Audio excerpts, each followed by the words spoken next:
Hi, Sean. Hi there. Nice to see you again. Nice to see you. Well, tell us a little bit about this platform that you're developing called Approach Analytics. Well, the aim of the platform is to help people, practitioners, and health systems adopt food as medicine philosophy. What got you to develop this platform? Let's face it, lifestyle choices can be confusing.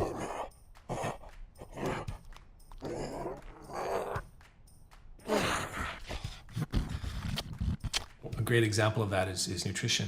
If we look at some of the headlines, you can have a headline say drink coffee because it's great for your health, and literally 30 minutes later it says don't drink coffee because it's bad for your health. And that kind of thing happens all the time in nutrition. That's kind of the dominant kind of discourse in nutrition, is confusion.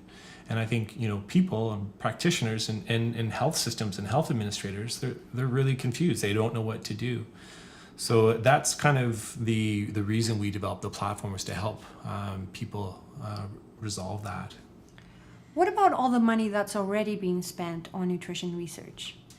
Well, you're right. There is a lot of investment in nutrition research. But for all that investment, we don't necessarily see the health system outcomes or the population level outcomes that we would like to see. There's a lot of obesity. There's a lot of type 2 diabetes. There's a lot of hypertension. In fact, we're in the middle of epidemics of those chronic conditions.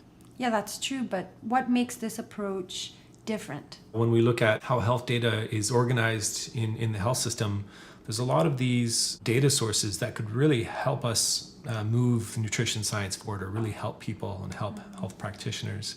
But they're all kept in these little data repositories. They're all kind of closely guarded, and they're very difficult to access.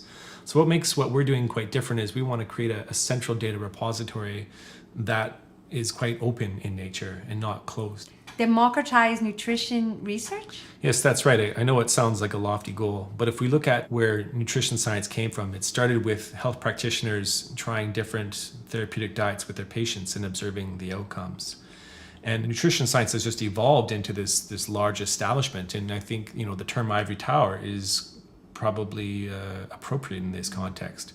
So we want to take it back to its roots, back to the people, back to health practitioners. Sounds great, but how the heck are you going to do that? The platform's built. We also have a framework in place to allow individuals and practitioners to inform health policy and health guidelines. So how can somebody like me use this platform? For individuals, there's an app that's meant to be a central repository for your health and wellness information. It facilitates the sharing of data between you and your health practitioner. Say if you wanted to start a therapeutic diet for a health condition, the platform was designed to enable the sharing of data in a secure way. That's great, Sean. Thank you so much for your time. Great. Thank you. I think it's clear to us, and it's clear to others, that the system isn't really working. And what we're proposing here is going to deliver results at a fraction of the cost and a fraction of the time.